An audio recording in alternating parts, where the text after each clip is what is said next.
Olá pessoal, sejam muito bem-vindos a mais um vídeo aqui no canal. Se você não me conhece, eu sou a Ellen e lá no meu perfil do Instagram e aqui no YouTube eu ajudo mulheres TDAHs e autistas a criar uma rotina anti-caos. E se você não sabe da minha história, eu sou uma mulher autista e TDAH diagnosticada tardiamente aos 26 anos de idade. E o tema do vídeo de hoje foi muito pedido também nos comentários por vocês, que é o principal desafio que eu encontrei pós-diagnóstico de autismo. Ellen, a gente conhece um pouquinho da sua história, eu sei que você já trouxe vários vídeos falando aqui sobre essa jornada, e é verdade, mas conta pra gente qual foi o principal ou os principais desafios que você teve quando você recebeu o seu laudo de autismo. Pessoal, para quem não sabe, eu sou uma autista diagnosticada aos 26 anos de idade, como eu falei. Então, meu diagnóstico oficial é TEA Suporte 1. Tem alguns outros diagnósticos complementares, mas para esse vídeo o que vai importar é o TEA Suporte 1. Além disso, eu também sou diagnosticada com TDAH, mas fui aos 16 para os 17 anos de idade, então já tem um tempinho aí. E eu já trouxe bastante vídeos falando sobre esse conteúdo TDAH. E eu sempre recebo, gente, muitos comentários perguntando assim: Ellen, eu acabei de ser diagnosticada, tô completamente perdida, não sei por onde começar, não sei o que fazer, eu preciso mudar alguma coisa em quem eu sou, na minha rotina, na minha vida, e são inúmeras dúvidas nesse sentido. E olha, gente, primeira coisa que eu tenho para falar para você que tá me assistindo é calma. Você não precisa sair correndo fazendo mudanças na sua vida, sendo que você recebeu o laudo agora. Quando eu recebi meu laudo de autismo, eu já estava em investigação, gente, há alguns meses. E eu já tinha ideia de que eu poderia ser autista mais ou menos com um ano de antecedência em relação a esse processo oficial do diagnóstico. Em alguns outros vídeos eu falei que eu demorei um pouco procurar, atendimento, procurar um especialista, porque eu estava digerindo a ideia de procurar por um especialista.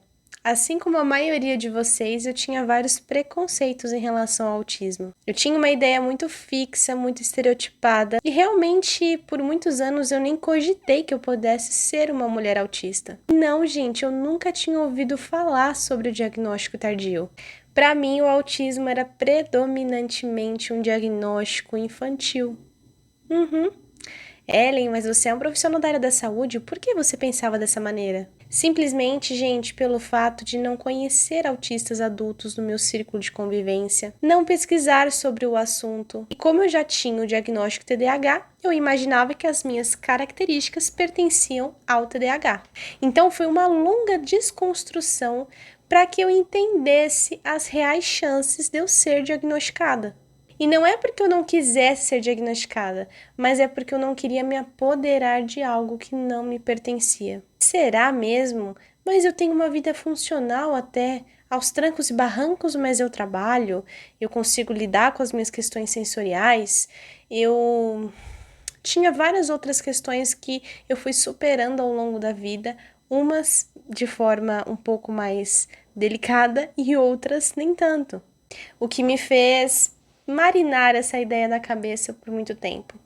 Então, quando eu recebi o laudo oficial, gente, quando eu recebi o papel na mão, escrito assim, olha, você é autista, suporte 1, não foi um choque tão grande, porque eu já havia me acostumando com a ideia de que poderia ser, até por conta das entrevistas e das inúmeras consultas que eu fiz, eu já tinha uma ideia da opinião e da hipótese dos profissionais. Porém, quando a gente recebe o laudo na mão, eu acho que é uma questão assim, desconfiar é um sentimento, mas ter certeza de que você é outro completamente diferente. Então, eu acho que a minha sensação na hora de ler o laudo e entender que eu era uma mulher autista foi algo assim de, olha, Ellen, essa é você pela primeira vez na vida, você tá se vendo sem nenhuma máscara, sem nenhum filtro, e isso é você. Agora você tá livre para entender quem você é de verdade. E eu senti sim um peso muito grande, mas eu senti um alívio muito grande no pós-diagnóstico. Mas como o tema do vídeo é para falar sobre as mudanças, eu acho muito difícil você tomar alguma atitude de forma tão imediata. Eu demorei um tempo para digerir, para aceitar o laudo, para entender como seriam as minhas novas questões, o que eu estava disposta em abrir mão, o que eu queria mudar dentro da minha rotina, do meu trabalho, na minha forma de enxergar as coisas, na minha forma de me aceitar, em como eu iria contar para as pessoas, para quem eu ia contar e se isso fazia sentido. Afinal, eu sou uma mulher adulta, dona de mim, dona da minha vida. Será que fazia sentido abrir esse laudo para mais pessoas? Então, gente, eu sei que a gente não nasce pronto e nem com uma maturidade psicológica para lidar com todas as grandes bombas da nossa vida, mas se eu pudesse te dar um conselho hoje aqui, você que está no processo de diagnóstico, ou está recém-diagnosticado, ou já foi diagnosticado há um tempo e ainda não sabe lidar com essas questões, é que você tenha paciência e que você coloque todos esses pontos que eu estou falando aqui em uma balança. É você que tem que tomar a decisão, é você que tem que pesar o que vale a pena, é você que tem que pesar as dificuldades. Quando eu recebi o laudo do autismo, gente, eu procurei, claro, pela depressão, que eu achei que estava voltando, eu procurei pelas questões sensoriais, pelas questões de comunicação, tanto social, enfim, quanto íntima minha. E eu já tinha arrumado a minha vida, eu já estava numa outra fase, eu já estava casada, já tinha terminado uma pós-graduação, tinha superado a pandemia, eu tinha superado muitas outras questões internas e eu achei que entender mais sobre o meu diagnóstico e de quem eu era seria um ponto muito positivo. Mas a grande maioria procura em um momento de muita dor. E não é porque você é diagnosticado e o laudo vem que essa dor vai desaparecer. E tomar decisões que vão te afetar provavelmente para sempre, em um momento que você tá com a parte da adrenalina lá em cima, não faz sentido. Então, cada caso é um caso. Eu escolhi muito bem para quem falar, eu escolhi muito bem se eu iria abrir isso na internet ou não, porque quando eu fui diagnosticada com autismo, eu já tinha o perfil do TDAH, né? Que é, aliás, se você não me segue, é o @sinapse criativa. Então, eu escolhi abrir isso para os seguidores e falar sobre processos de diagnóstico tardio, de rotina, porque eu já estava estabilizada e eu já tinha entendido e aceitado aquilo. Por que que é importante? Gente, porque a invalidação e o questionamento vêm. E ainda mais quando a gente tem um diagnóstico tardio. Poxa, você viveu até agora sem um diagnóstico, de repente você aparece com um laudo de autismo? Como assim? As pessoas não entendem, elas não estão acostumadas. E além de não estar acostumada, as pessoas em geral também são intolerantes. Não tô falando de todo mundo, tá, gente? Mas a gente sabe que existe. Então, para que eu pudesse aguentar o questionamento, aguentar as dúvidas, aguentar o hate, aguentar dúvidas familiares, de amigos, círculo de convivência, trabalho, eu precisava de um tempo, eu precisava estar resolvida comigo mesma. Então, se você está recém-diagnosticado ou está em processo, pegue o seu laudo e aprenda a digerir isso. Ellen, como assim digerir?